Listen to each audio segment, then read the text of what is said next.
Welcome to the थियो study hub. मेरा नाम है शिवानी इसवाल।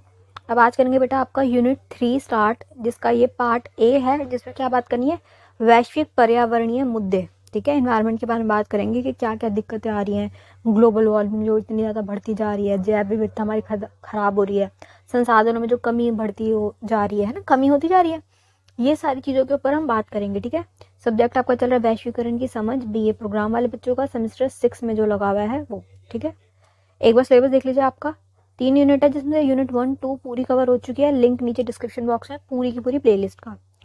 थर्ड यूनिट आज से स्टार्ट कर रहे हैं, जिसमें पार्ट ए है ये आपका। ठीक है, बी और सी 3 पार्ट हैं बच्चे इसमें। ये मेरी इंस्टा टेलीग्राम चैनल आईडी है, कोई भी क्वेश्चन क्वेरी हो आप मुझसे यहाँ और यहाँ पूछ सकते हैं। टेलीग्राम चैनल आईडी पे सारे इंपॉर्टेंट क्वेश्चन जो होंगे आपके वो भिजवा दूंगी। ये वाली पूरी पीपीटी आपको वहाँ मिल जाएगी, और जितने भी प्रीवियस जितने भी क्वेश्चन पेपर्स वगैरह होते हैं, सब कुछ सारे मेरे खुद के हैंड नोट्स वगैरह सब यहीं पे ही होते हैं। ठीक है, बात करनी है हमें इन्वायरमेंट की, कि ये जो इन्वायरमेंट ऐसा था वो अब ऐसा बनता जा रहा है। इसके बारे में बात करेंगे, कैसे अब उसको ठीक किया जा सकता है। जो इतनी ग्लोबल वार्मिंग बढ़ रही है, इसे कैसे ठीक किया जाए, जिसमें पर्यावरण से रिलेटेड मुद्दे उठेंगे, बात करेंगे लोग वैश्विक स्तर पे कि कैसे कैसे इसे ठीक किया जाए। क्योटो प्रोटोकॉल की बात करी जाएगी, इसमें समझौते आएंगे अलग अलग, वो सारे में करने। ठीक है, स्टार्ट करेंगे सबसे पहले पर्यावरण केंद्र और मानव केंद्र दृष्टिकोण। अब इसमें क्या है, पर्यावरण केंद्र क्या के सेंटर में किसको मानेंगे, पर्यावरण को, के सबसे ज्यादा इंपॉर्टेंट क्या चीज है, सेंटर में किसको मानेंगे, इन्वायरमेंट को। लेकिन कई जगह पे क्या है, मानव केंद्र। हर कुछ पार्ट में क्या करा जाएगा, मानव को केंद्र में रख के बात की जाएगी कि मानव इंपॉर्टेंट है, पर्यावरण इंपॉर्टेंट नहीं है, मानव इंपॉर्टेंट है। लेकिन क्या है, मेन चीज क्या है, जो बात सच है वो क्या है कि पर्यावरण हमसे भी ज्यादा इंपॉर्टेंट है। क्योंकि अगर पर्यावरण नहीं रहा, पर्यावरण जो हमारा ये है, जिसमें हम सांस ले रहे हैं, हम ऑक्सीजन ले रहे हैं, हमें पानी की जरूरत है, हमें यहाँ पे एक पृथ्वी चाहिए जहाँ पे हम रह सके, ये जो चीजें हैं, सॉइल की हमें जरूरत है। क्योंकि सारा खाना जो है हमारा, जितना भी खाना है वो आता तो सॉइल से ही है। नॉनवेज वगैरह को छोड़ दो, अगर तुम डेयरी प्रोडक्ट्स को, नॉनवेज को छोड़ दो, बाकी का सारा खाना, दालें, आटा, सारी चीजें, फल सब्जियां तो मिट्टी से तो बनती है, मिट्टी से तो उत्पन्न हो रही है। अगर मिट्टी ही खराब हो गई, अगर सॉइल ही खत्म हो गई, तो फिर तुम क्या खा लोगे, कब तक खाओगे नॉनवेज। वेजिटेरियन लोग तो वो भी नहीं खाते, नॉनवेज भी आपका कब तक चलेगा, एक टाइम तो आएगा कि आपका नॉनवेज खत्म हो जाएगा, जानवर बचेंगे तो क्या खाओगे फिर। डेयरी प्रोडक्ट्स पे कब तक जिंदा रह सकते हो, इन बचेंगे नहीं। पशु भी नहीं बचेंगे, क्योंकि वो तो पशु तो चारा ही खाते हैं, चारा बचे नहीं तो वो भी नहीं बचेंगे। तो ये कि जो सिस्टम हमारा इकोसिस्टम बना हुआ है ना, अगर ये खराब हुआ तो फिर बेटा सब कुछ खराब हो जाएगा। तो इसलिए ये कि पर्यावरण को केंद्र में रख के बात की जाएगी, मानव केंद्र दृष्टिकोण को पढ़ेंगे। बाकी ये मेन क्या है, पर्यावरण, पर्यावरण जो हमें पर्यावरण को केंद्र में रख के बात करनी है। ठीक है, पर्यावरण संबंधी समस्याओं का पता लगाने के लिए मुख्य 2 दृष्टिकोण है। अगर हम आप इसको प्रॉब्लम को देखना चाह रहे हो तो 2 दृष्टिकोण को देखना है। पहला क्या है, जिसमें पर्यावरण केंद्र दृष्टिकोण, और दूसरा क्या है, मानव दृष्टिकोण, जिसमें मानव को मेन माना जाएगा, केंद्र में, सेंटर में मानव को मानेंगे कि ज्यादा इंपॉर्टेंट मानव है। ठीक है, पर्यावरण दृष्टिकोण से अभिप्राय यह है, पर्यावरण वाले क्या करें, लिख लो बेटा इनको दोनों को, कि जहां पर्यावरण स्वयं अपने लिए महत्वपूर्ण हो, और मानव केंद्र दृष्टिकोण से अभिप्राय है कि जहां मानव के लिए पर्यावरण के लाभों का महत्व हो। आधारभूत संबंधित राम सरन सम्मेलन 1971 में, वन्य जीव संरक्षण 1975 में, डेट से अगर होती है, अगर बेटा आपसे डेट तो लिख लो, वरना कोई बात नहीं, डेट्स को रहने दो। जैव विविधता, ये सारे क्या हैं, अलग अलग प्रकार के सम्मेलन है, जिसमें क्या है, जैसे पर्यावरण सम्मेलन, इन सारे सम्मेलनों में पर्यावरण संरक्षण से संबंधित में पर्यावरण केंद्र के लिए उदाहरण है। ये सारों में क्या है, पर्यावरण को केंद्र में रख के बात की गई है कि पर्यावरण ज्यादा इंपॉर्टेंट है।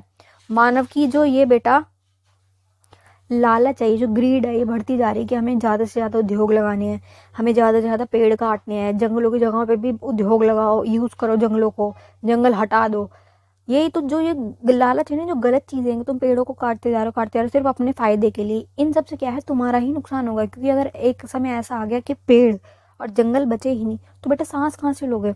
ऑक्सीजन तो हमें पेड़ों से ही मिलेगी, पैसों से ऑक्सीजन नहीं ली जा सकती, चाहे तुम कितने ही उद्योग लगा लो। उद्योग लगाने से आपका क्या होगा, व्यापार अच्छा हो जाएगा, आपको पैसा मिल जाएगा, लेकिन उस पैसे से हम सांस नहीं ले पाएंगे। सांस तो हमें ऑक्सीजन से ही लेनी है, ऑक्सीजन के लिए जो मेन चीज है पेड़, उसको तुम काटे जा रहे हो। तो ये जो तीनों उदाहरण ये आए ना आपके सम्मेलन, इसमें पर्यावरण को केंद्र में रख के बात की गई है। और जो मानव वाले ना, वो क्या कहते हैं, मनुष्य के लिए पर्यावरण है, मनुष्य जो है वो पर्यावरण का लाभ उठा सकता है। पर्यावरण की जो भी चीज़ें हैं उनका लाभ ना, उनका महत्व जो है वो बताएगा कि मनुष्य ना इनका यूज़ कर सकता है। ठीक है, देखो यूज़ करो। पर्यावरण ने, हमारी प्रकृति ने हमें इतनी सारी चीज़ें दी हैं, खाना दिया है, फल दिए, सारी जो भी चीज़ें उनको यूज़ करो, आप खा सकते हो, यूज़ कर सकते हो, लेकिन कम से कम प्रकृति का हास तो मत करो। उसको इतना ज़्यादा खराब मत करो कि आने वाले समय में तुम्हारे पास वो प्रकृति बचे ही ना, है ना। तो यही बात कही जाएगी। वहीं दूसरी तरफ सतत मतलब क्या होता है, टिकाऊ, सस्टेनेबल डेवलपमेंट, सबको पता है बेटा, उसके बारे में बात होगी कि सतत विकास की अवधारणा को मानव केंद्रीय दृष्टिकोण से जोड़े हुई है।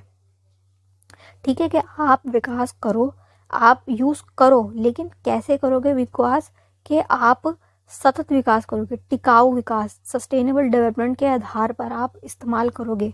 लाभ आप ले सकते हो, ये लिखा है ना, पर लाभ, पर्यावरण का लाभ उठाया जा सकता है, बट किस शर्तों पे, कि सतत विकास हो। मानव है इंपॉर्टेंट, मगर विकास कैसा करना है, उनको सतत विकास करना है। ये नहीं कि आप कुछ भी करे जा रहे हो, अपनी मर्जी से नहीं कर सकते। इसको दृष्टिकोण से देखा जाता है जिसमें इस विचार पर बल दिया जाता है कि किस प्रकार से मानव पर्यावरण को नुकसान पहुंचाए बिना भी अपना विकास कर सकता है। ठीक है, दो बातें आई हैं। एक आई है पर्यावरण वाली, जिसमें क्या बोला गया कि पर्यावरण को बचाना है, पर्यावरण केंद्र में, पर्यावरण जो है आपका वो बहुत इंपॉर्टेंट है। मानव वाली में क्या हुआ है कि हाँ, मानव पर्यावरण का लाभ उठा सकता है, महत्व है, बट कैसे, सतत विकास के द्वारा। ठीक है, कि आपको कैसा विकास करना है, सतत विकास, टिकाऊ, कि आपको अपना डेवलपमेंट करो, लेकिन इतना ज़्यादा प्रकृति को ख़त्म मत कर दो कि आपके पास आने वाले समय में ये प्रकृति बचे ही ना, फिर सब कुछ ख़राब हो जाएगा। तो ये कम से कम नुकसान पहुंचाए आप विकास करो। नुकसान तो देखो प्रकृति को होगा, अगर तुम उद्योग लगा रहे हो, तुम इंडस्ट्री लगा रहे हो, तो जहरीली केमिकल्स भी निकलेंगे, फिर वो केमिकल तुम पानी में भी छोड़ोगे, ये सब चीज़ें हैं, बट ये कि कम नुकसान पहुंचा के छोड़ो, है ना, कि जो आपका वो केमिकल है उसको न्यूट्रलाइज कर दो आप, है ना। जितना भी केमिकल है अगर आप उसमें बेस डाल दोगे तो न्यूट्रलाइज हो जाएगा वो। तो ये सब चीज़ें करो। बेसिक ये देखो कि ज़्यादा पेड़ ना काटो, ये सब चीज़ों पे बात की जाएगी इस पर। ठीक है, दो टॉपिक है, पर्यावरण केंद्र और मानव केंद्र, दोनों आपको समझ आ गए ना। आ रहे हो बेटा तो कोई बात नहीं, आप 2 बार वीडियो देखो, आप आ जाएंगे समझ। तभी भी ना समझ आता तो आप कमेंट बॉक्स में मुझसे पूछ सकते हो। ठीक है, नेक्स्ट आपका टॉपिक क्या है, जलवायु परिवर्तन के वाद विवाद पर मुद्दे, कि जलवायु जो आपकी परिवर्तित होती जा रही, खराब हुई आपकी जलवायु, जो कि ये जो हमारा पूरा सिस्टम था कि पहले बारिश होती थी, फिर गर्मी होगी, फिर उसके बाद सर्दी आएगी, ये पूरा फिक्स था कि इतने समय से इतने समय तक सर्दी होगी। लेकिन अब क्या हो रहा है, नहीं, सर्दियाँ कम हो गई हैं, गर्मी बढ़ती जा रही है। क्यों? क्योंकि ग्लोबल वार्मिंग है, और बारिश तो हो ही नहीं रही है। बहुत सारे एरियाज ऐसे हैं जहाँ बारिश हो ही नहीं रही है, बारिश जब मर्जी हो रही है, और जब उसका बारिश होने का टाइम है, जो सावन वाला मौसम होता है, वहाँ पे सब हो ही नहीं रही, रेनी सीजन में हो नहीं रही, और गर्मियाँ बढ़ती जा रही है ना। तो ये जो पूरा आपका इकोसिस्टम है, जो ये आपकी जलवायु परिवर्तन हो रहा है, जो ये चेंज आ रहा है, क्लाइमेट चेंज क्यों हो रहा है, इस पे बात करेंगे। इसके वाद विवाद का टॉपिक है ये। ठीक है, इस भाग में पर्यावरण, वाद विवाद और मोल भाव के प्रक्रियाओं से संबंधित कुछ मुख्य मुद्दों पर समीक्षा की जाएगी। जो मेन मुद्दे हैं उन पर बात की जाएगी। क्या बोल रहे हैं, पर्यावरणवाद जो है के विषय में प्रक्रिया को आकार देता है। ये मुझे सारे जो टॉपिक्स आएंगे ना, ये इस वाले पर्यावरणवाद कहलाता है। ये पर्यावरण से रिलेटेड जो भी टॉपिक्स आते हैं इस पर्यावरणवाद में आते हैं। ठीक है, क्या बोल रहे हैं कि ये इस शताब्दी में पर्यावरण संबंधित समस्याएं, हमारे वाली जो शताब्दी चल रही है 21st सेंचुरी में है ना हम लोग, तो इस वाली सेंचुरी में जलवायु परिवर्तन काफ़ी ज़्यादा चिंता का विषय बनता जा रहा है। क्योंकि लोगों को अब सांस की बीमारियां हो रही हैं, लंग्स में दिक्कत आ रही है, सांस नहीं ले पा रहे लोग, इतना ज़्यादा पोल्यूशन है। ऐसे बताते हैं कि हमारे दिल्ली का जो है एक दिन का पर डे का 11 सिगरेट पीने बराबर बताते हैं, कि इतना धुआं है दिल्ली में, गैस चैम्बर के बराबर है हमारी दिल्ली। तो दिल्ली के अंदर सर्दियों में आप देखो, इतना वो जो धुआं होता है ना, ऐसे मतलब चलना मुश्किल हो जाता है, इतना धुआं हो रहा था दिल्ली में। जमीन पे आए हुए थे, बादल, ऐसी फीलिंग आ रही थी।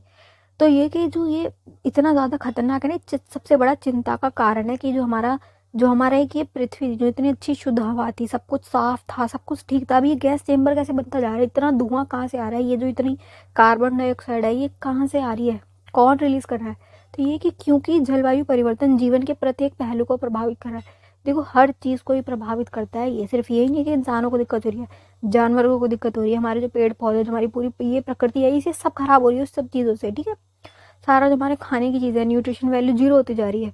खाना खा तो रहे लेकिन उसका कोई वैल्यू नहीं, क्योंकि वो बन किस चीज़ से रहा है, केमिकल से बन के आ रहा है। पेस्टिसाइड डाले जा रहे हैं, उर्वरक वगैरह, जो हद से ज़्यादा इनका यूज़ करते हैं ना, तो बेटा आप ही का खाना खराब होता है। और अब इसमें क्या ही कर सकते हैं, हम तो खाना खाएंगे, हमें तो वो चाहिए।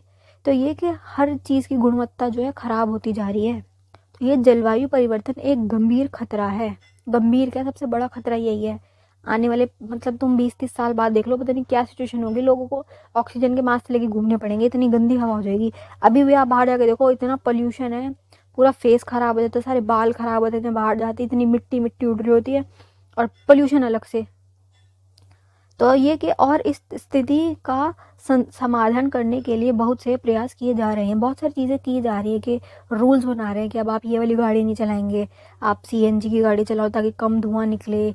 पुरानी जो 15 साल से पुरानी गाड़ियों से मत चलाओ। ऑड इवन वाला भी निकाला था इन्होंने कि ताकि थोड़ी गाड़ियाँ कम हो। ऑड इवन निकाला कि आप इतनी गाड़ियाँ हर गाड़ी से इतना धुआं निकल रहा है, इतना जो पोल्यूशन निकल रहा है, वो कैसे कम किए। तो बहुत सारे तरीके अपनाए जा रहे हैं, ठीक है। जलवायु परिवर्तन को निपटने के लिए कई अंतर्राष्ट्रीय जलवायु समझौते अस्तित्व में है। बहुत सारे समझौते कर रहे हैं लोग कि हमें इतनी इंडस्ट्री नहीं लगाएंगे, अगर लगाते हैं तो उसको कैसे कंट्रोल किया जाए, उसके केमिकल्स को, उसको निकलने वाले जो जहरीले गैसें होती है उसको कैसे कंट्रोल किया जाए, ये सब चीज़ें इसमें आएंगी, ठीक है। इस संबंध में हम समझौते की प्रक्रिया का एक पूरी श्रृंखला को देख सकते हैं। बहुत सारे अभी समझौते आएंगे, हमें ज़्यादा नहीं करने हैं, आपको देखो समझ सारे लो, लेकिन एग्जाम के तहत आपके 2-3 बहुत है, 3-4 लिख दो, इतने बहुत होंगे, मैक्स तुम 4 लिख दो, इतने बहुत है, ठीक है। सारे समझौतों को हमें देखना है। अब ये समझौते जो हैं इसमें क्या है, संघर्ष भी होगा, इसकी स्थिरता जो है इसके अस्तित्व में आने नहीं देंगे, और ये वैश्विक जलवायु राजनीति भी है, राजनीति भी होगी। अब राजनीति कैसे होगी, राजनीति का टॉपिक मैंने कल भी समझाया था जलवायु परिवर्तन पे, कि जो आपकी पृथ्वी है उस पर यहाँ पे आते हैं पश्चिमी देश, यहाँ पे आते हैं दक्षिणी देश। ये सारे कौन है, विकासशील, जो विकसित हो रहे हैं, ये सारे कौन है, अमीर वाली कंट्रियाँ, सारी विकसित हैं जो देश, इन्होंने उद्योग लगाए, इन्होंने औद्योगिक क्रांति करी, ये सारे अमीर देश। इन्होंने सबसे ज़्यादा प्रकृति का हास किया, इन्होंने सबसे ज़्यादा क्या किया, आपका प्रकृति का गलत से गलत यूज़ किया सिर्फ अपने फ़ायदे के लिए। अब क्या हो गई, प्रकृति की हालत हो गई ख़राब, ओजोन लेयर में हो गया छेद। इन्होंने तो आइटम बॉम्ब फोड़ा था, हमने थोड़ी ना आइटम बॉम्ब का यूज़ किया। अमेरिका वालों ने जापान पे जो ये किया तो उससे कितना ज़्यादा उसकी रेडियंस निकली थी, जो आपकी वो ओजोन लेयर है उसके में जो इतनी दिक्कत आई है, वो भी इसका कारण है। तो ये कि सब कुछ गलत तो इन्होंने किया, और अब जो ये समझौते कर रहे हैं, अब जो ये संधियाँ बना रहे हैं प्रकृति को बचाने के लिए, वो थोप किस पे रहे हैं, इन देशों पे जिन्होंने कुछ किया ही नहीं गलत। हमने तो कोई उद्योग लगाए नहीं, औद्योगिक क्रांति जो थी वो आपकी थी ना, आपने की थी। हम तो अभी जस्ट आज़ाद हुए हैं, अभी हम आज़ाद हुए, हमारे को आज़ाद हुए कितना टाइम हुआ है, हम अपने आप को अब डेवलप कर रहे हैं धीरे धीरे, और हमने कुछ गलत भी नहीं किया है। आप लोगों ने परमाणु बम के हथियार बनाए, उनका यूज़ भी कर लिया, बनाए जा रहे हैं, अब ताकत को बढ़ाने के लिए इतनी गलत गलत चीज़ें कर रहे हैं। और अब प्रकृति को बचाने के नाम पे सारी जो संधियाँ वगैरह है वो आप हम पे थोप रहे हो कि ग्रीन हाउस जो गैसेज होती है, कार्बन डाइऑक्साइड है, आप उसका इतना यूज़ नहीं कर सकते, ये नहीं कर सकते, संधियाँ हम पे थोपी जा रही है। तो ये कि राजनीति चलेगी यहाँ पे। अब इन समझौतों में सबसे पहले क्या आ रहा है, साझी संपदा। साझी मतलब क्या होती है बेटा, ये जो सबकी है, साझी संपदा। तो इसमें क्या आ रहा है कि ऐसी चीज़ें जो सबकी हैं, इसमें सबसे पहली चीज़ क्या आ रही है बेटा, लैंड, जो कि आपकी क्या है, पृथ्वी। अगर ये ख़राब होती है, सॉइल जो है आपकी ख़राब होती है, तो हर जगह की होगी, ठीक है। वाटर, अगर पीने योग्य पानी ही ख़त्म हो गया तो हर देश के लिए होगा, ऐसा नहीं कि सिर्फ हमारे यहाँ कहीं पानी ख़त्म हुआ है। नदियाँ अगर ख़राब हो जाती है, पानी ख़त्म हो रहा है, ग्लेशियर सारे पिघल गए, पीने के लिए पानी बचा नहीं, तो वो हर देश को समस्या देखनी पड़ेगी। एयर, अगर वायु ख़राब हो रही है तो देखो अब जो हवा है वो बाउंड्रीज थोड़ी ना देखती है कि ये वाला देश की हवा है या ये वाले देश की हवा है, वो तो सबके लिए है, साझी है ना, ये चीज़ क्या है, साझी संपदा है। तो ये सब जो चीज़ें हैं ना, और चौथी चीज़ क्या है, सॉइल, ये सारी चीज़ें क्या है, साझी संपदा, इन ये सबके लिए है। क्योंकि अगर हद से ज़्यादा कार्बन डाइऑक्साइड और ग्रीन हाउस जितनी भी गैसेज हैं, इथेन मीथेन, ये सारी चीज़ें अगर हद से ज़्यादा बढ़ती जाएंगी तो नुकसान सभी का होगा, किसी एक देश तक नहीं सीमित है ये। तो ये कि इसमें इस समझौते में क्या कहा गया है, मेन बात कि जो सबसे ज़्यादा इन चीज़ों को ख़राब करेंगे ना, फिर भाई उसकी जिम्मेदारी भी उसी की है कि आप इस वाली चीज़ को ठीक करके दोगे, ठीक है। जलवायु जो है आपकी, जलवायु और भूमि, ये 3 चीज़ें जो सबकी है ना, ये क्या है, साझी संपदा को हद से ज़्यादा यूज़ नहीं करना, गलत इसका इस्तेमाल नहीं करना, कि ख़राब नहीं होनी चाहिए, ठीक है। इन सारी चीज़ों के लिए आमतौर पर बातचीत की प्रक्रिया प्रकृति में संतुलन होती होगी। जो भी बातचीत होगी उसका मेन क्या होगा, प्रकृति का जो आपका संतुलन है उसके ऊपर बात चलेगी। लेकिन क्योंकि बातचीत के लिए मेज पर मौजूद पक्षकार जलवायु परिवर्तन के विषय में अंतराल में पहचानने का प्रयास करते हैं ताकि यह जाना जा सके कि जलवायु परिवर्तन के प्रति बनाई गई नीतियां अपर्याप्त और अनुचित क्यों हैं। इस दौरान बदलते शक्ति संबंध मतलब पावर जिसके पास है, देखो अपनी मनमानी करेगा, अपनी चलाएगा, दूसरों पे धोपेगा कि मेरी गलती नहीं तुम्हारी गलती, ये सारी चीज़ें होगी की भी जांच की जाएगी जिसमें इस संबंध में संभावित परिणामों को उपलब्ध कराया जा सकता है।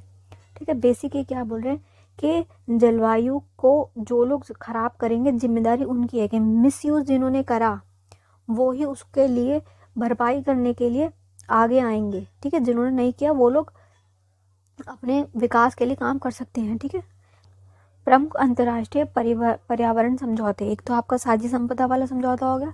अब इसके बारे में और करने हैं आपको, जिसमें से कितने हैं ये 8 है बेटा टोटल। 8 के 8 समझ लो कॉन्सेप्ट क्या है, 8 के नाम लिख लो, जो आपको आसान लगे। 4 मैक्स 5 लिख देना पेपर में, ज़्यादा की ज़रूरत नहीं है। ठीक है, पहले समझा दो पर्यावरण क्या है, कैसे खराब हो रहा है, क्यों हो रहा है, मानव केंद्र में समझा दो एक बार, और पर्यावरण केंद्र वाला टॉपिक समझा दो। उसके बाद ये सारे समझौते मेन है आपके लिए। ठीक है, क्योंकि पर्यावरण क्या है ये सब चीज़ें छोटी क्लासेस में आप कर चुके हैं। अब ये होगा कि समझौते कैसे हैं, किस समझौते में क्या कहा गया और कैसे हमें इसे बचाना है। अब बात इस बात पे आएगी कि कैसे इस जलवायु परिवर्तन को रोका जाए। ठीक है, जलवायु के विषय में पहला जलवायु सम्मेलन पहला कब हुआ है, 1979 में हो गया है, स्टार्टिंग में जनेवा में हुआ है ये, जिसका आयोजन विश्व मौसम विभाग संगठन ने किया है। संगठन ने इन्होंने बुलाया, अन्य अंतर्राष्ट्रीय संस्थानों के साथ मिलकर किया गया था। अन्य और भी संस्थान मिले और बनाया। इस सम्मेलन में पूरी तरह से वैज्ञानिक सम्मेलन था। कैसा था ये, वैज्ञानिक सम्मेलन था, परंतु सम्मेलन में अंतर्राष्ट्रीय राजनीतिक समुदायों का भी ध्यान अपनी ओर खींचा था। क्या हुआ था, इससे क्या हुआ, बहुत ज़्यादा लोगों का ध्यान इस वाले टॉपिक पे आया।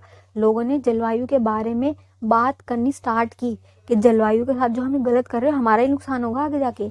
ठीक है, हमें न्याय संगत रूप से सही ढंग से इसका उपयोग करना चाहिए। इस सम्मेलन के कारण ही विश्व में मौसम विज्ञान संगठन, संयुक्त राष्ट्र पर्यावरण कार्यालय ने मिलकर 1988 में जलवायु परिवर्तन की ओर पर एक अंतर सरकार पैनल RPCC का गठन किया। इस वाले ये जो हुआ आपका जनेवा में सम्मेलन हुआ, इससे क्या हुआ, लोगों का ध्यान इस तरफ गया।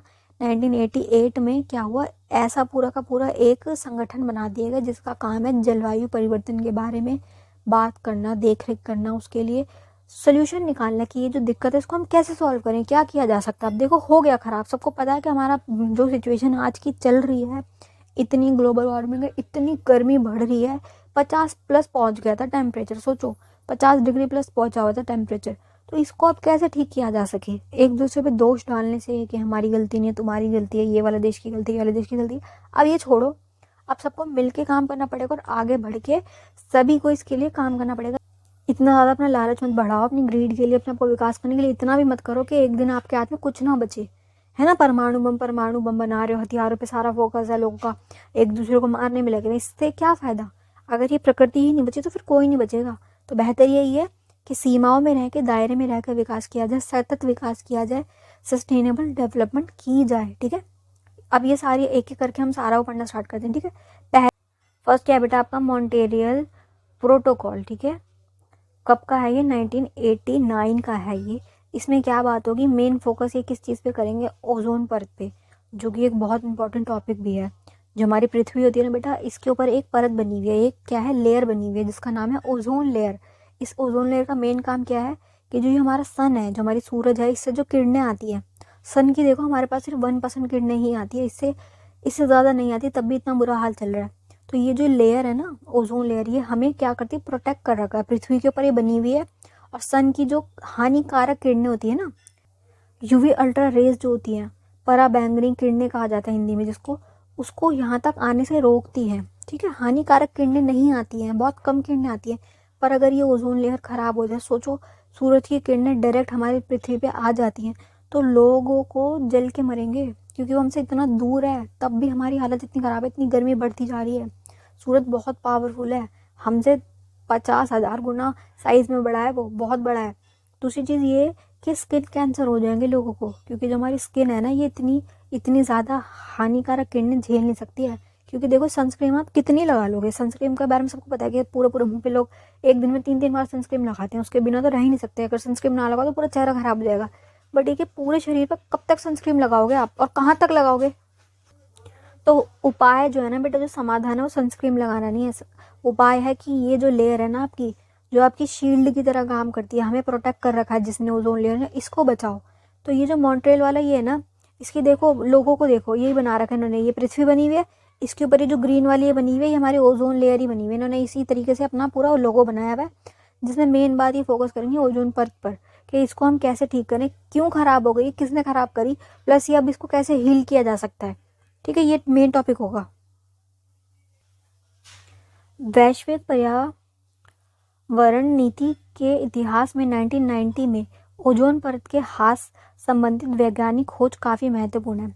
1990 के टाइम पे क्या है, खोज हुई कि जो आपकी ओजोन लेयर है कैसे खराब हो गई, किसने करी खराब, तो इस बारे में बात हुई।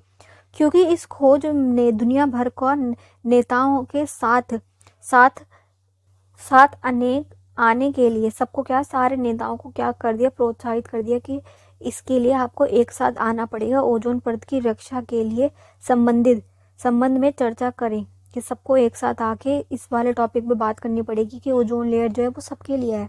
ऐसा थोड़ी कि अगर किसी एक देश ने ओजोन लेयर को खराब करा तो वो उसी पे अटैक करेंगे सारी सूरज की किरणें, वो तो सब पे करेंगे, सबको ही भुगतना पड़ेगा, और इससे क्या है, सभी का नुकसान होगा। इसको करने के लिए लोगों को प्रोत्साहित किया गया, सारे ही जो देश उनको बोला गया कि इस संबंध में चर्चा की जाए, क्योंकि नुकसान एक का नहीं, नुकसान सभी का होगा। ठीक है, कि अब क्या करो, सारे मिलके ऐसे वैश्विक कानूनों का निर्माण किया जाए। ठीक है, जिसका परिणाम स्वरूप क्या हुआ, 87 में क्या किया, ये मॉन्ट्रियल प्रोटोकॉल की स्थापना हो गई, जिसमें इन्होंने क्या मेन बात बोली है कि जो क्लोरोफ्लोरोकार्बन है ना, इसको प्रयोग को कम करो, हर हाल में इसको कम किया जाए, क्योंकि ये जो क्लोरोफ्लोरोकार्बन गैस है ना, ये ओजोन परत के खराब होने का मेन कारण है, और ये आज बढ़ती जा रही है। गाड़ी से निकलने वाला धुआं, आपके फ्रिज से निकलने वाला धुआं, एसी के पीछे जो गर्म भाप निकलती है ना इतनी गंदी, वो वाला धुआं, ये सारी चीज़ों में क्लोरोफ्लोरोकार्बन है। इवन जो आप फ्रिज में सामान रखते हो ना बेटा, जो पानी पीते हो फ्रिज का, उसमें भी क्लोरोफ्लोरोकार्बन मिली हुई होती है। तो ये कि इन चीज़ों से हर वक्त क्लोरोफ्लोरोकार्बन निकल रही है, और ये हमारी प्रकृति में घुलती जा रही है, मिलती जा रही है, जिससे नुकसान हमारा ही है। ये वाला जो आपका प्रोटोकॉल है, इसकी काफ़ी क्या है, प्रशंसा हुई है कि हाँ इन्होंने सही बात बोली, इन्होंने सभी का ध्यान प्रकृति की ओर ले आए, ये कि प्रकृति खराब हो रही है, इसके ऊपर ध्यान दिया जाए। प्रोटोकॉल को अपने आप में काफ़ी महत्व रहा है, इस वाले प्रोटोकॉल का बहुत अच्छा महत्व रहा है, क्योंकि इस दौरान सभी जलवायु वैज्ञानिकों ने उसके संबंधित क्रियाओं पर इसको स्पष्ट प्रभाव देखा जा सकता है। ये जो आपका क्लोरोफ्लोरोकार्बन है, इसके बारे में सबने देखा कि हाँ भाई ये चीज़ गलत है। तो ये दूसरी ओर प्रोटोकॉल ने वैज्ञानिक समुदाय को पर्यावरण संबंधित मुद्दों पर जटिल डिफिकल्ट सारे शोध, सर्वे वगैरह करने के लिए प्रेरित किया कि आप भी शोध करो, देखो कि हमारा जो प्रकृति है क्यों खराब हो रही है, क्या इसका मेन कारण है। ये सब क्या है, वैज्ञानिक करते हैं खोजबीन सारी, कि किस गैस से क्या हो रहा है। तो ये इन वैज्ञानिकों ने प्रयासों ने जलवायु संबंधित आंकड़े इकट्ठे करने स्टार्ट कर दिए, डाटा वगैरह इन्होंने कलेक्ट करने लगे, रिपोर्ट बनाने स्टार्ट कर दी है। पृथ्वी की जलवायु की प्रणाली है ना, जो इसको नज़र रखने के लिए काफ़ी योगदान मिला। इस वाले प्रोटोकॉल से बहुत अच्छा फ़ायदा क्या हुआ, सबकी नज़रें इस तरफ आ गई कि हाँ हमारी जो पृथ्वी खराब हो रही है, हमें फटाफट क्विकली फास्ट एक्शन लेने पड़ेंगे इसे बचाने के लिए। ठीक है, नेक्स्ट क्या है आपका, संयुक्त राष्ट्र मरुस्थल रोकथाम कन्वेंशन। इसमें क्या है, बात किसकी की जाएगी, भूमि की, कि जो आपकी भूमि इस प्रकार से बंजर होती जा रही है, इसका क्या किया जाए, इसको कैसे हम रोकें कि मिट्टी जो है ख़राब ना हो जाए। क्योंकि अगर मिट्टी ख़राब हो गई ना बेटा, कुछ नहीं बचेगा फिर, क्योंकि खेती सारी मिट्टी पे तो होती है, खेती नहीं हो सकती, सारा का सारा अनाज वगैरह सब यहीं से तो आ रहा है हमारा। अगर ये ख़राब हो गया तो फिर कुछ नहीं बचेगा। तो ये इम्पॉर्टेंट है, इसको रोकथाम के लिए कहा 1994 में स्थापित किया गया। 1994 में ये स्थापित किया गया। यह क्या है, भूमि की जो स्थायी प्रबंधन और मरुस्थलीकरण, जो मिट्टी हरी भरी मिट्टी होती है ना, आपकी हरी भरी जो पृथ्वी है, वो जो ऐसे इस प्रकार से बंजर जमीनों तब्दील होती जा रही है ना, उसको कैसे रोका जाए, इसको रोकने के लिए केंद्र रखा गया। इस बात पे अब करेंगे।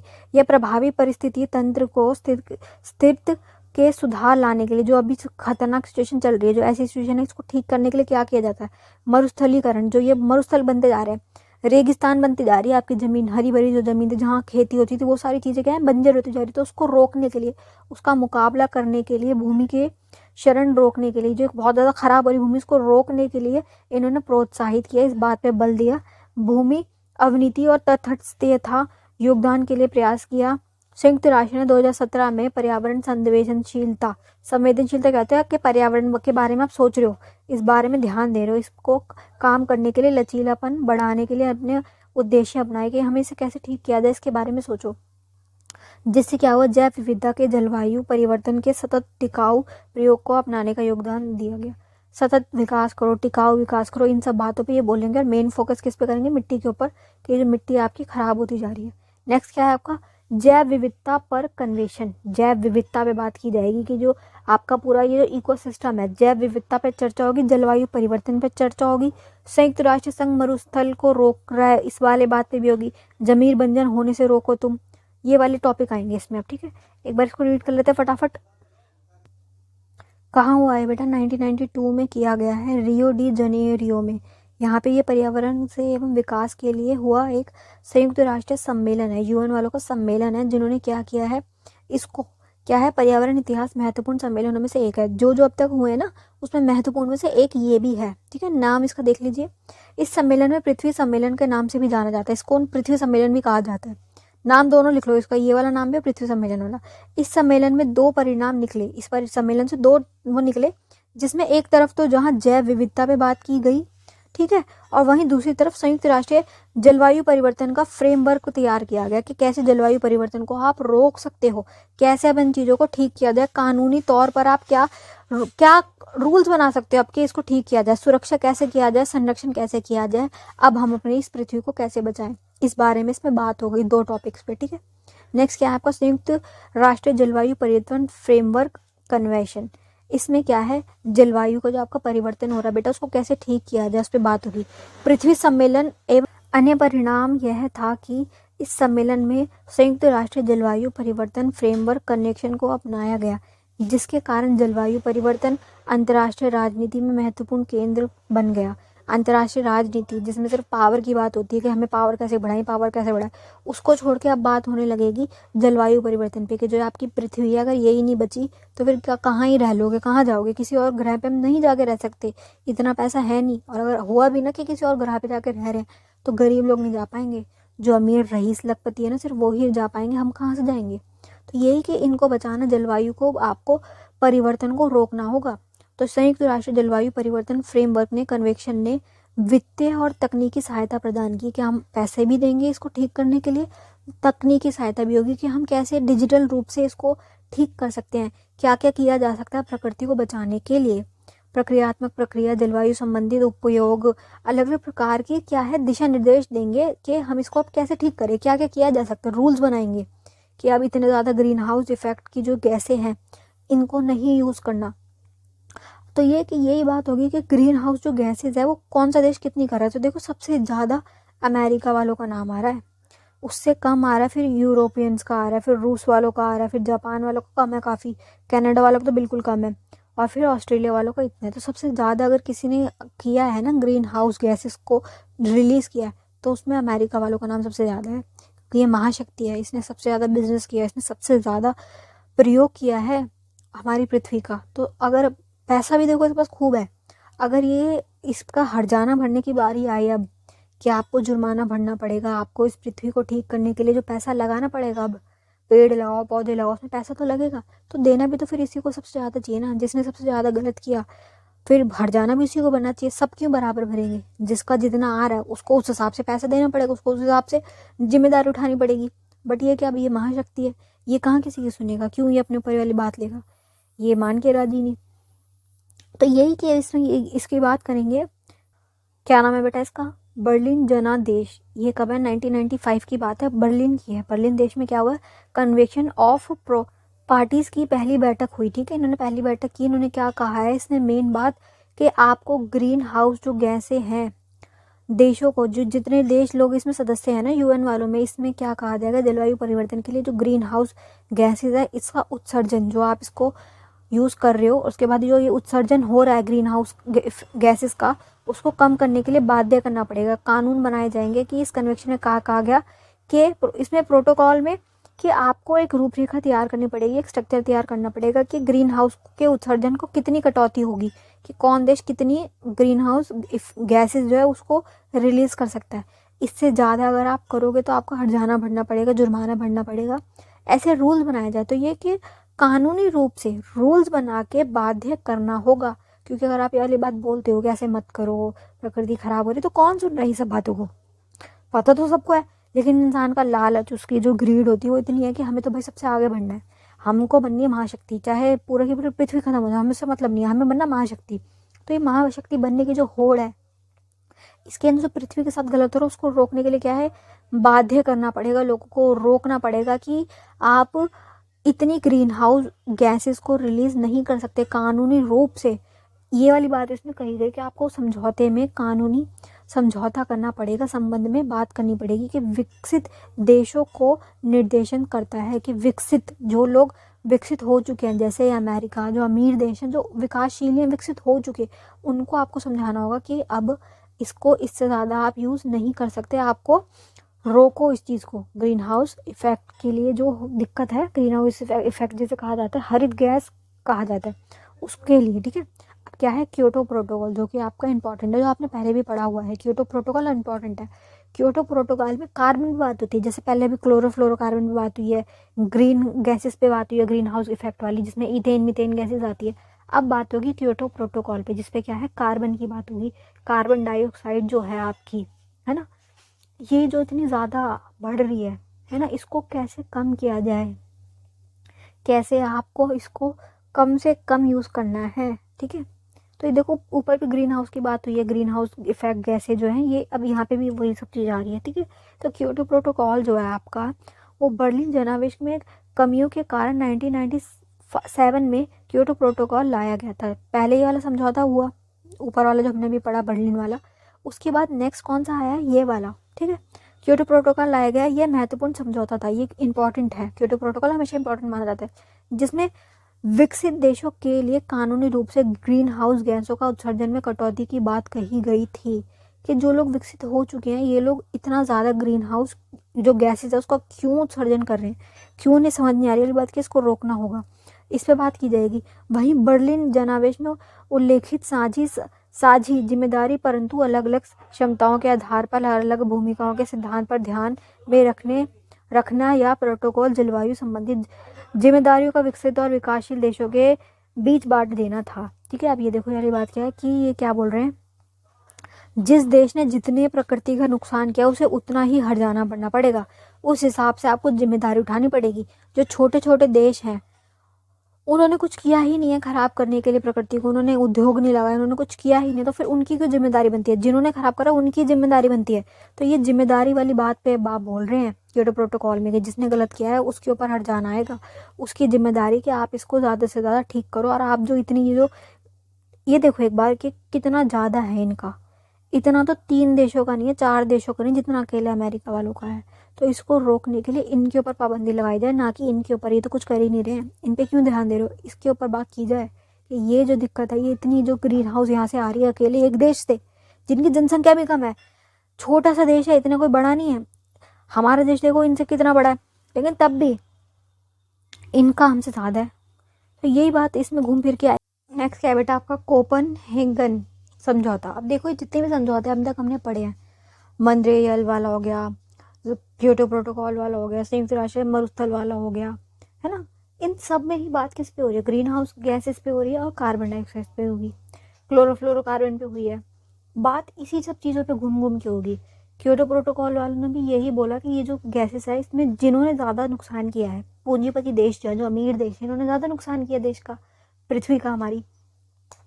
तो इसको सही करने का भी जो जिम्मेदारी है वो विकासशील देशों की ही होगी। विकसित देशों को थोड़ी छूट दी जाएगी, उन्हें इतना ज़्यादा हर्जाना नहीं बढ़ना पड़ेगा, उन पर इतना ज़्यादा टैक्सेस नहीं लगेगी, उनके ऊपर इतना ज़्यादा पाबंदी नहीं लगेगी, ठीक है।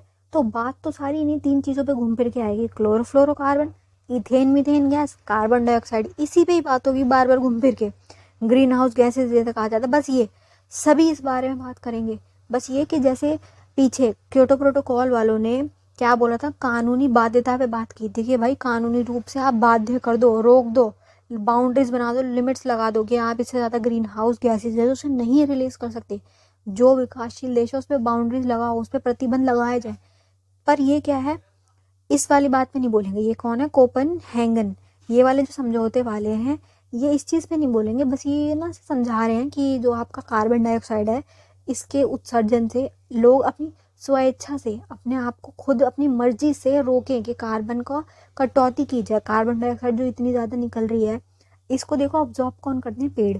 हम लोग क्या करते हैं, हम सांस लेते हैं, ऑक्सीजन हम लेते हैं, और हम छोड़ते क्या है, CO2, कार्बन डाइऑक्साइड हम छोड़ते हैं। पेड़ क्या करते हैं, वो लोग ऑक्सीजन छोड़ते हैं और कार्बन डाइऑक्साइड को, जो CO2 होता है आपका, उसको एब्जॉर्ब करते हैं। तो अब देखो जितने ज़्यादा पेड़ होंगे उतना ज़्यादा कार्बन वो खींचेंगे, है ना, और ऑक्सीजन को छोड़ेंगे।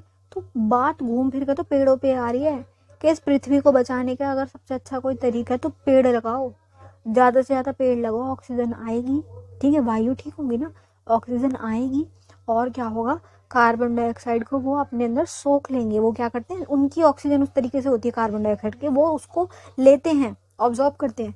तो ये इसी वाली बात पे बोलेंगे कि लोग स्वेच्छा से अपनी मर्जी से कार्बन डाइऑक्साइड में कटौती करें, ठीक है। तो ये क्या है, 2009 का है ये।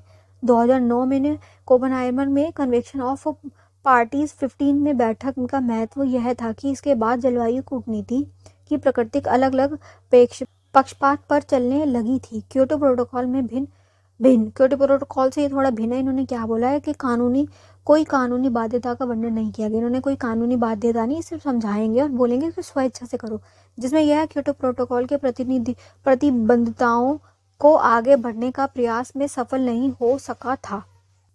देखो सफल नहीं हुआ ये, क्योंकि ये बाध्यता नहीं दे रहा था, कानूनी वो नहीं कर रहा था कुछ, तो सफल नहीं हो सका था। हालांकि इस सम्मेलन से विकासशील देशों द्वारा विकसित देशों को वित्तीय सहायता देने के बड़े बड़े वादे किए गए थे। ये देख लो, दिए नहीं गए, सिर्फ वादे किए गए कि हाँ हम सहायता देंगे आपको, हम हेल्प करवाएंगे आपकी इस वाली चीज़ को ठीक करने में, ये सब। वहीं इस सम्मेलन की दूसरी खास बात यह है, दूसरी बात क्या है कि इसमें देशों के द्वारा उत्सर्जित कटौती के संबंध में स्वैच्छिक प्रतिबद्धता को विचार दिया गया था कि अपनी मर्जी से करो। देखो इन्होंने क्या है, एक बेसिक बात बताई है, समझाया है कि आप ये जो है कार्बन डाई जो है उसकी उत्सर्जन को कटौती खुद करो, क्योंकि नुकसान आप ही का होगा। ऐसा नहीं किसी और देश को तड़पना पड़ेगा, उसको भुगतना पड़ेगा। अगर ये पृथ्वी खराब हुई, आने वाले समय में ऐसी सिचुएशन आ गई कि मिट्टी खत्म हो गई, बंजर हो गई जमीन, सांस नहीं है लेने के लिए, ऑक्सीजन नहीं मिल रही किसी को भी, तो सबको भुगतना पड़ेगा फिर, है ना। क्योंकि ये जो ग्लोबल वार्मिंग हो रही है वो पूरे वर्ल्ड में हो रही है, किसी एक जगह नहीं हो रही, वो सबको ही भुगतना पड़ रहा है। जो टेम्परेचर इतना हो जाएगा कि इंसान बाहर नहीं निकल पाएगा। ऐसा समय आ सकता है कि हम दिन में बाहर नहीं जा पाएंगे, इतना ज़्यादा सूरज प्रचंड उस पर होगा अपने, तो फिर हम कहाँ जाएंगे, हम लोग काम कैसे करेंगे, लोग कैसे काम करेंगे। क्योंकि देखो एक छोटी सी बात समझो, भगवान अगर ऐसी सिचुएशन कभी हो, पर अगर ऐसा हो गया कि ग्लोबल वार्मिंग इतनी बढ़ गई कि टेम्परेचर जो आज 50 डिग्री जा रहा है आपका, वो 100 डिग्री तक पहुंच जाए, तो इंसान के बाहर कदम रख पाएगा। 50 डिग्री टेम्परेचर झेलना हमारे लिए ऐसी बात हो जाती है कि बाहर जाके तबीयत खराब हो रही है, बाहर चला नहीं जा रहा, इतनी गर्मी, इंसान बाहर जा नहीं पा रहा, दिन के टाइम में हम बाहर नहीं जा पाते। तो अगर मान लो 100 डिग्री टेम्परेचर पहुंच जाता है, इसी हालत से अगर ऐसे ही लोग प्रकृति का यूज़ करेंगे तो हो भी जाएगा, कोई बड़ी बात नहीं इसमें कि ऐसा हो। तो लोग बाहर नहीं निकल पाएंगे घरों से, घर के अंदर कैद होकर हमें रहना पड़ेगा। 6-6 महीने के लिए लोग घरों में कैद हो जाएंगे। जो पूरा गर्मी वाला टाइम पीरियड है ना, समर में जो हमारा होता है, उसमें लोग कैद हो जाएंगे घरों में। और अब अगर घर में लोग कैद होंगे तो काम कैसे करेंगे, काम करने कहाँ जाएंगे। 6-6 महीने अगर आपका लॉकडाउन लग रहा है कि गर्मी वाला लॉकडाउन, पहले क्या हुआ था, कोविड का लॉकडाउन लगा था कि बाहर वायरस है। अगर इतनी ज़्यादा गर्मी पड़ गई, इतनी ज़्यादा ग्लोबल वार्मिंग के वजह से टेम्परेचर इतना पहुँच गया, तो लोग बाहर कैसे जाएंगे, काम कैसे करेंगे। और नहीं भी जाएंगे, हम लोगों के पास देखो इतना है कि हम घर में बैठ के खा लेंगे, हमारे पास भगवान की तरह से इतना है कि हमें दिक्कत नहीं आएगी, हम रह लेंगे घरों में। लेकिन सबके पास तो इतना नहीं है ना, गरीब लोग भी तो, फिर वो कहाँ जाएंगे। हर देश अमीर नहीं है, गरीब देश भी हैं, गरीब लोग भी है, फिर उनका क्या। नेक्स्ट और लास्ट बेटा आपका है पेरिस समझौता, ठीक है। ये भी एक तरीके से इंपॉर्टेंट है, इसको समझ लीजिए आप। इसमें क्या क्या है, 2015 के है ये, कि पहले समझौता है, 2015 से पहले का समझौता है ये। बात वही हो रही है बेटा, घूम फिर के देखो सब में यही बात हुई है कि जो आपकी ये जो उत्सर्जन कटौती पे, कि जो इतना ज़्यादा आप गैसेस का रिलीज कर रहे हो, carbon dioxide, chlorofluorocarbon, green house gases सारी, इथेन मीथेन, सब इन सारी गैसेस का कम से कम कटौती की जाए, उत्सर्जन कम से कम हो। और ये क्या है, स्वैच्छित विचार के दृढ़ता से निर्धारण किया जाता है कि आपको क्या है, अपनी खुद की मर्जी से, स्वेच्छा से आप क्या है, इसको कम करो। कोई यहाँ पे रूल्स नहीं है, आप उसे समझाया जा रहा है कि मत करो, मान जाओ। प्रकृति अगर खराब होती है तो सबका नुकसान है, किसी एक का नहीं होगा, सबका ही नुकसान होगा, ठीक है। यह एक ऐतिहासिक समझौता था, क्योंकि इस समझौते में जो डेवलप्ड कंट्रीज है, जो डेवलप हो चुके हैं, उनके साथ साथ विकासशील देशों ने भी उत्सर्जन कटौती के स्वेच्छा प्रतिबद्धता के विचार को अपनाया था। सिर्फ ये नहीं कि अमीर देश जो है सारे पूंजीपति विकसित हो चुके हैं, जो सिर्फ वो ही नहीं, विकासशील वाले भी आए थे जो कर रहे हैं अपने आप को डेवलप धीरे धीरे, जैसे हमारा देश आ गया, हमारे वाले एरिया वाले। तो ये कि हमने भी क्या है, अपनी इसमें आए हम, और हमने क्या है, स्वेच्छा से इसमें पार्टिसिपेट किया कि हाँ इसको कम करना चाहिए, ठीक है। ये क्या है, यह अंतर्राष्ट्रीय जलवायु संबंधित समझौते के ऐतिहासिक में अभिभूतपूर्व घटना था। ये बहुत इंपॉर्टेंट घटना है, क्योंकि इसमें सब आए, सबने क्या है, अच्छे एक तरीके से बात मानी कि हाँ हम सब गैस जो हैं, जितनी भी ये गैसेस है, उसको उत्सर्जन को हम कम करेंगे। क्योंकि इस सम्मेलन में पूर्व तक केवल विकसित देशों के को ही अपने उत्सर्जन में कटौती का करना पड़ रहा था। ऊपर जितने भी गए अभी, हमने जितने भी अपने अब तक समझौते पढ़े, प्रोटोकॉल पढ़े, कन्वेंशन जितने पढ़े, उसमें सब में बात किस पे आ रही थी, विकसित देशों पर, कि आप लोगों ने गलत किया तो आप लोग ही बात करो। बट इस वाले में क्या हुआ, इसमें सब आए हैं, विकसित प्लस विकासशील दोनों ही प्रकार के देश आए, और सबने क्या है, इस वाली बात पे हामी भरी कि हाँ हम सबको मिल के काम करना पड़ेगा। देखो अब जो हो गया, कोई बात नहीं, उसे छोड़ो, आगे बढ़ो, और ये देखो कि अब हम सब मिल के इसको कैसे ठीक करें। क्योंकि हम सब देखो हैं तो एक ही पृथ्वी पे रह रहे हैं ना, चाहे हमारे देश अलग है, पर हम हैं सब इंसान, हम इस पृथ्वी पे सब रह रहे हैं, और हम सबको ही इस पृथ्वी को बचाना पड़ेगा, ठीक है। जिन्होंने, किसने ज़्यादा ख़राब किया देशों का, इन्होंने किन देशों ने ज़्यादा ख़राब किया, कि इन्होंने कम किया, अब ये सब बातें छोड़ो, कोई बात नहीं, एक अच्छी नई पहल की जाए और सब मिलके इसको ठीक करने के लिए कार्य करें। चलिए बेटा, पेरिस समझौता जो था वो यहीं तक था, जिसमें सिर्फ बात ये की जाए कि स्वेच्छा से आप काम करो, और इसमें क्या है, विकासशील और विकसित दोनों प्रकार के देश आ गए। सारे हमने समझौते कर लिए, पर्यावरण क्या है ये समझ लिया, उसके बाद ये पर्यावरण हमारे लिए, सबके लिए क्यों ज़रूरी है ये भी समझ लिया, ग्लोबल वार्मिंग क्यों हो रही है ये समझ लिया, जैव विविधता जो खराब हो रही है ये, साझी संपदा जो है ये, कि आपके जो ये ग्लेशियर्स पिघल रहे हैं, इतनी ज़्यादा गर्मी हो रही है तो क्या होगा, ग्लेशियर पिघल जाएंगे और हम सारे डूब के मरेंगे। अंत अगर होगा ना तो ये इसी कारण होगा कि सारा जो पृथ्वी का जल है ना, उसकी जो लेवल है वो इतना बढ़ जाएगा कि हम लोग डूब जाएंगे, हमारे पास कोई जगह नहीं होगी, हम लोग कहाँ जाएंगे। अगर सारे ग्लेशियर पिघल जाएंगे एक बार में, ओजोन लेयर खराब हो जाएंगी, तो आधे लोग तो उससे मर जाएंगे, स्किन कैंसर वगैरह से, क्योंकि जो सन की अल्ट्रा वायलेट रेजेस हैं वो हम तक डायरेक्ट आ जाएगी, फिर हम क्या करेंगे, सनस्क्रीन में नहीं बचा पाएगी तब, ठीक है। तो ये कि ना हम उनसे पानी से बच पाएंगे, जल प्रलय अगर आए तब भी हम डूबेंगे, सूरज की जो हानिकारक किरणें उससे भी हम ही खराब हो गए। तो ये कि सबको मिलकर काम करना पड़ेगा। सारे समझौतों में यही बात की गई कि आप जो ये उत्सर्जन कर रहे हो गैसेस का, इसको कम करो, कंट्रोल करो, ठीक है। कुछ में क्योटो प्रोटोकॉल में, कुछ समझौतों में ये कहा गया कि जिन्होंने ज़्यादा ख़राब करा पृथ्वी को वो ज़्यादा जिम्मेदारी उठाएं, वो ज़्यादा काम करें, वो ज़्यादा इस पर वो करें। जो छोटे मोटे देश है जिनका नहीं है वो थोड़ा कम करें, जो कि बात ठीक जायज़ है ये बात। लेकिन ये कि कुछ में ये कहा गया कि कोई बात नहीं, सभी को मिलके आगे आना पड़ेगा और सबको एक साथ मिलके काम करना पड़ेगा, ठीक है। बस यही इसमें ये टॉपिक है आपका, आसान टॉपिक है, डिफिकल्ट नहीं है। लेकिन अगर भी अब भी किसी को बच्चे को कुछ ना समझ आ रहा है तो कोई बात नहीं, आप मुझसे कमेंट बॉक्स में पूछ सकते हैं, ठीक है। Best of luck for your exam.